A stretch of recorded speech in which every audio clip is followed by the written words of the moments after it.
Students, good morning. विगत class में हम लोग पाठ 3 पढ़े थे।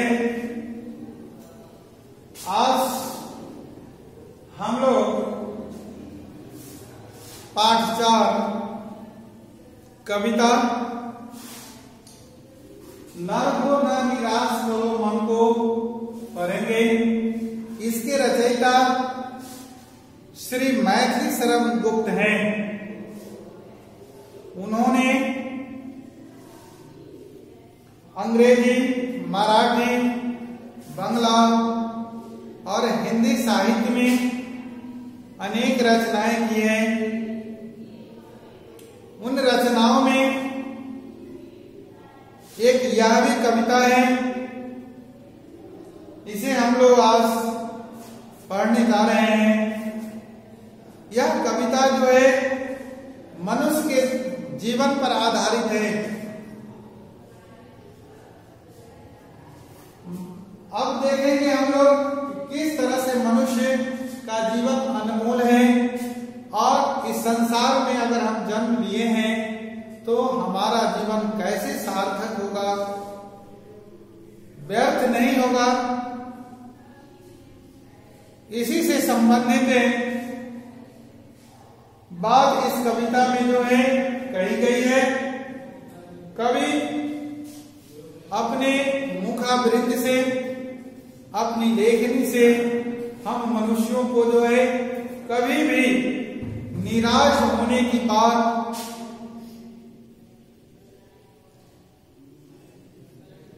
नहीं कही है। मनुष्य का जीवन तो ऐसे ही अनमोल है, तो हमें इसे सार्थक बनाना है। हमें ऐसा काम करना है, ऐसा कर्म करना है जिसे हमारे नहीं रहने के बाद भी, मरने के बाद भी जो है हमारा जो है यश इस पृथ्वी पर फैलती रहे और गुंजायमान हो। इसी के लिए कवि जो है हमें इस कविता के माध्यम से प्रेरित करते हैं और कहते हैं कि हमारा जीवन जो है सार्थक हो, व्यर्थ नहीं हो, हमें ऐसा काम करना चाहिए। तो देखें इस कविता में कवि क्या कह रहे हैं, हम उसे देखें। अब इसमें आपको जो है कवि कह रहे हैं कुछ काम करो, कुछ काम करो, जग में रहकर निज नाम करो। हे संसार के मनुष्य, जब आप जन्म लिए हैं तो इस संसार में रहकर कुछ अपना भी काम आप करें। यह जन्म हुआ कि अर्थ हो, समझो जिसे यह व्यर्थ न हो। कुछ तो उपयुक्त करो तन को, नर हो न निराश करो मन को। इस शरीर के द्वारा कुछ ऐसा काम करें जो सार्थक हो, व्यर्थ नहीं हो, निरर्थक नहीं हो। हमें अच्छा काम करना चाहिए, क्योंकि यह शरीर जो है बहुत कठिन तपस्या के बाद यह जो है मनुष्य का शरीर जो है मिला हुआ है। इसलिए आप निराश नहीं हो, अपना काम करते रहें। संभलो कि सुजोग न जाए चला, कब व्यर्थ हुआ सदुपाय भला। पथ आप प्रशस्त करो अपना, अखिलेश्वर है अवलंबन को। नर हो न निराश करो मन को। कभी यहाँ कह रहे हैं कि तुम ऐसी सावधानी से अपना काम करो, क्योंकि यह शुभ अवसर जो है बार बार नहीं मिलता है। और अपने कर्तव्य पथ को स्वयं बनाते हुए आगे बढ़ो, है ना। क्योंकि तुम्हारी सहायता के लिए, तुम्हारे सहारा के लिए अखिलेश्वर यानी संसार के बनाने वाले ईश्वर तुम्हारे साथ हैं और वे तुम्हें सहयोग करते रहेंगे। उसके बाद है फिर कवि कहते हैं कि नर हो न निराश करो मन को। कभी भी अपने अंदर निराशा की भावना नहीं आने दो। जब प्राप्त तुम्हें सब तत्व यहाँ, जब प्राप्त तुम्हें सब तत्व यहाँ, फिर जा सकता वह सत्व कहाँ। तुम स्वत्व सुधा रस पान करो, उठ के अमरत्व ध्यान करो। दव रूपे रहो भव कानन को, नर हो ना निराश करो मन को। कवि यहाँ कह रहे हैं आगे बढ़ने के सारे तत्व तुमने विद्यमान है, उपस्थित है। वह तत्व तुम्हें सत्य मार्ग की ओर, सन्मार्ग की ओर जो है काम करने की जो है के लिए प्रेरित कर सकता है। इसलिए तुम्हें जो है जो अमरत्व मिला हुआ है, जो सुधारस मिला हुआ है, उसे तुम क्या करो, अपने आप में जो है सम्मानित करो और अपने कर्तव्य पथ पर आगे बढ़ते जाओ। हो सकता है तुम्हें इस संसार में जो है अनेक कठिनाइयों का सामना करना भी पड़ सकता है, तो उस कठिनाई के समय, दुख के समय तुझे निराश नहीं होना चाहिए। उसके बाद कवि कहते हैं निज गौरव का नित ज्ञान रहे, हम में कुछ है या ध्यान रहे। सब जाए अभी पर काल रहे, मरणोत्तर गुंजित गान रहे। कुछ हो न तजो निज साधन को, नर हो न निराश करो मन को। कवि कह रहे हैं कि तुम्हें निराश होने की जरूरत नहीं है। तुम्हें जो है केवल अपना काम करते जाना है, क्योंकि तुम्हारे कर्तव्य का जो है अमरत्व ही इस संसार को गुंजायमान कर सकता है, इस संसार को प्रकाशित कर सकता है। तुम्हारे ज्ञान के द्वारा ही संसार को नया रास्ता मिल सकता है। हे मनुष्यों, तुम निराश नहीं हो, केवल अपना काम करते जाओ, अपने कर्तव्य पथ पर आगे बढ़ते जाओ, है ना। यही जो है अमरत्व तुम्हारा जो है सार्थक होगा और इस संसार में जो है तुम्हारे यश को, तुम्हारे कीर्ति को जो है वह फैलाता रहेगा। इस बात को जो है हमेशा ध्यान रखो कि ईश्वर तुम्हें सदैव आगे बढ़ने के लिए जो है प्रेरित करते हैं और करते रहेंगे। तुझे कभी भी किसी भी समय किसी से डरने की जरूरत नहीं है, निराश होने की जरूरत नहीं है। घोर से घोर संकट में भी तुम्हें जो है ईश्वर के द्वारा आगे बढ़ने की प्रेरणा मिलती रहेगी।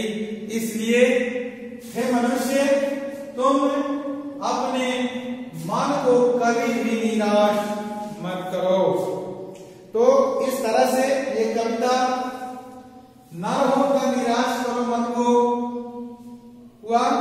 अब इस पर आधारित जो शब्दार्थ है उसे आप देखेंगे। जैसे जग भी संसार, अर्थ शब्द का अर्थ है मतलब, तन शब्द का अर्थ है शरीर, उपयुक्त शब्द का अर्थ है ठीक, सदुपाय शब्द का अर्थ है अच्छा उपाय, पथ शब्द का अर्थ है रास्ता, अवलंबन शब्द का अर्थ है सहारा, स्वत्व का अर्थ है अस्तित्व, अमरत्व का अर्थ है अमरता, कानन शब्द का अर्थ है जंगल, मान शब्द का अर्थ है सम्मान या आदर, गुण, है ना। उसके बाद है आपको गुंजित शब्द का अर्थ है गूंजता हुआ, दवरूप का अर्थ है जंगलों में लगने वाली आग, नीच का अर्थ है अपना, व्यर्थ का अर्थ है बेकार, निरा शब्द का अर्थ है केवल, सुयोग शब्द का अर्थ है अच्छा अवसर, सपना शब्द का अर्थ है कल्पना, अखिलेश्वर शब्द का अर्थ है भगवान, तत्व शब्द का अर्थ है सार, उसके बाद सुधा का अर्थ है अमृत, भाव का अर्थ है संसार, गौरव का अर्थ है सम्मान, मनोहर का अर्थ है मरने के बाद, प्रशस्त का अर्थ है प्रशंसा करने योग्य। तो इस तरह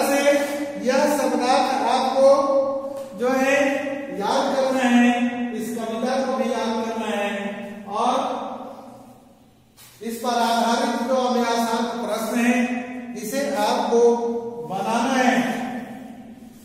इसमें कहीं भी अगर दिक्कत हो तो आप हमारे इस मोबाइल नंबर से जो है कि आप दिन के 11 बजे से लेकर 1 बजे के बीच में आप पूछ सकते हैं।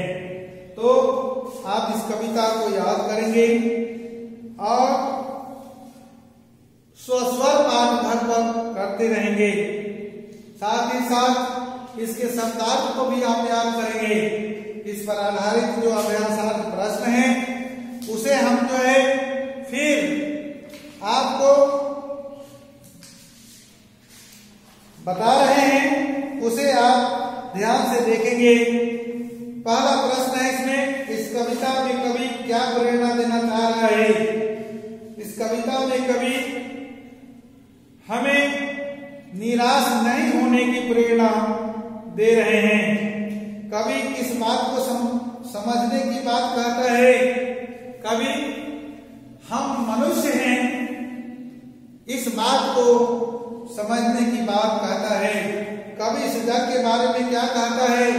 कवि इस जग के बारे में कहते हैं कि यह भवसागर है, तुम्हें ऐसा काम करना है जिसे तुम्हारे नहीं रहने के बाद भी तुम्हारा यश और कीर्ति इस संसार में जो है फैलता रहे। उसके बाद कवि किसका अवलंबन लेने को कह रहा है। कवि भगवान अखिलेश्वर का अवलंबन लेने को कह रहा है। हमें इस संसार में क्या क्या प्राप्त है, कवि क्या ग्रहण करने को कहता है। हमें इस संसार में अनेक सार तत्व जो हमें चाहिए जीवन पथ पर आगे बढ़ने के लिए वे सारे प्राप्त हैं। कवि उन सार तत्वों को ग्रहण करने की बात कहता है। कवि का कविता का मूल भाव स्पष्ट करें। कविता का मूल भाव यह है कि हमें इस संसार में अपने कर्तव्य पथ पर निरंतर आगे बढ़ते रहना चाहिए और मनुष्य के इस जीवन को सार्थक बनाना चाहिए। इसी की प्रेरणा कवि हमें दे रहे हैं। गौरव और स्वाभिमान की रक्षा के लिए मनुष्य को क्या करना चाहिए। गौरव और स्वाभिमान की रक्षा के लिए मनुष्य को सत्कर्म करना चाहिए। मनुष्य का जन्म कब व्यर्थ नहीं होगा, जब वे अपने सत्य कर्म के पथ पर आगे बढ़ते जाएंगे। अपने कर्मों के द्वारा इस संसार की जब भलाई करेंगे तब उनका जन्म व्यर्थ नहीं होगा। इस कविता में मनुष्य को सहारा देने के लिए कौन है। इस कविता में मनुष्य को सहारा देने के लिए अखिलेश्वर हैं, ईश्वर हैं, भगवान हैं। इस कविता में कवि मनुष्य को क्या करने की प्रेरणा दे रहे हैं। कवि को कर्मशील बनने की जो है प्रेरणा दे रहे हैं। कवि मनुष्य को कहाँ रहकर अपना काम करने को कहता है। इसका सही उत्तर है आपको जग। मनुष्य को क्या नहीं करना चाहिए। साधन, इसमें मनुष्य को साधन कभी भी नहीं त्यागना चाहिए। उसके बाद मनुष्य स्वयं अपना पथ क्या मनुष्य को स्वयं अपना पथ क्यों बनाना चाहिए। कि मनुष्य कर्मशील है, विवेकशील प्राणी है, वह अपने कर्तव्य पथ को स्वयं बना सकता है। सुधा क्या है। सुधा का अर्थ है अमृत है। अब इस कविता में कवि कह रहे हैं उस पर आधारित कुछ प्रश्न हैं, इसे आप देखें। कवि और कविता का नाम लिखें। कवि का नाम है श्री मैत्री शरण गुप्त है और कविता का नाम है नर हो ना निराश करो मन को। उसके बाद कर्म का फल कौन है। सत्य। कर्म सत्मार्ग, कर्म का फल उसका यश है, उसकी कीर्ति है। हमारा पथ कब प्रशस्त होगा? जब हम लगन के साथ नित्य अपना काम करते रहेंगे।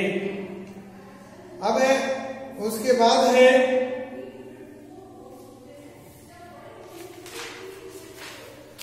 निम्नलिखित के पर्यायवाची शब्द लिखें।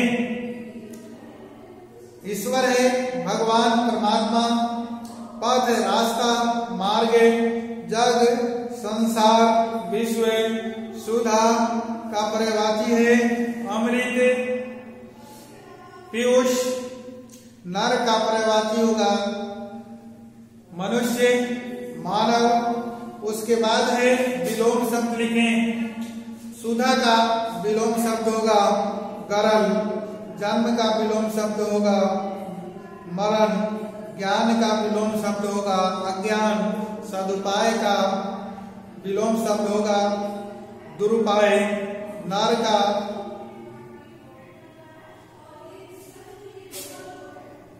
असुर होगा, उपयुक्त का अनुपयुक्त, मान का अपमान, सुयोग का योग्य। उसके बाद इसमें उपसर्ग और प्रत्यय अलग अलग करके लिखना है। सुयोग में सुपसर्ग है, अवलंबन में अब उपसर्ग है, अमरत्व में त्व प्रत्यय है, गुंजित में ईत प्रत्यय है। अब इसमें आगे आपको है निम्नलिखित शब्दों का संधि विच्छेद करें। जैसे सुरेश है, सूरजोरीश, रामेश्वर, रामजोरीश्वर, गणेश, गणजोरीश, नरेश, नरजोरीश। इस तरह से यह पाठ आपका समाप्त होता है। अब इसके अभ्यास को आप बनाएंगे। इसमें कहीं किसी तरह की अगर दिक्कत होगी, आपको अगर समझ में नहीं आए, तो आप हमारे मोबाइल नंबर से आप पूछ सकते हैं। इसका समय है दिन के 11 बजे से लेकर के 1 बजे तक।